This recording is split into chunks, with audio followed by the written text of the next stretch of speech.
पाकिस्तानी चीता। एक वक्त था जब पाकिस्तान में बड़ी बिल्लियों की 5 अक़साम पाई जाती थी, लेकिन अब पाकिस्तान से बब्बर शेर, टाइगर और चीते का खात्मा हो चुका है। बिल्लियों के खानदान में बड़ी बिल्लियों से मुराद शेर, टाइगर, चीता और तेंदुआ वगैरह हैं। इस वक्त पाकिस्तान में बड़ी बिल्लियों की 2 अक़साम पाई जाती हैं, यानी तेंदुआ और बर्फानी तेंदुआ। कुछ लोग तेंदुए और चीते में फ़र्क नहीं समझते, हालांकि ये दोनों बिल्कुल अलग हैं। तेंदुआ दरख्त पर चढ़ सकता है, जबकि चीता नहीं। चीते की खाल के धब्बे तेंदुए की निस्बत ठोस और कमर पतली होती है। तेंदुआ जंगलों, पहाड़ों, सहराओं और घास के मैदानों में यकसा तौर पर रह सकता है।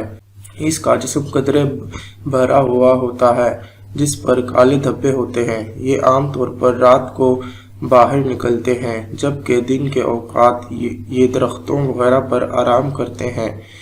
ये अपने शिकार का दबे पांव खामोशी से ताक़ब करता है और फिर करीब पहुंचकर अचानक हमला करता है।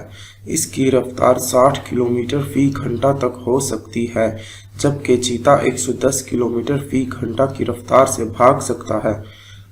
पाकिस्तान में ये आमतौर पर जंगली बकरियों, भेड़ों और खरगोशों वगैरह का शिकार करता है।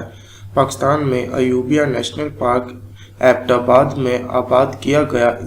इसके अलावा तेंदुआ सिंध के कुछ पहाड़ी इलाकों मकरान, कुलात, चित्राल, वजीरिस्तान, मरी और गलियात वगैरह में पाया जाता है। बर्फानी तेंदुआ तमाम बड़ी बिल्लियों में सबसे नायाब और खूबसूरत जानवर है। इसके जिस्म की बनावट आम तेंदुए से मिलती जुलती है, लेकिन इसकी जिसामत छोटी और दुम लंबी होती है। इसके अलावा इसका रंग सफ़ेद माइल होता है।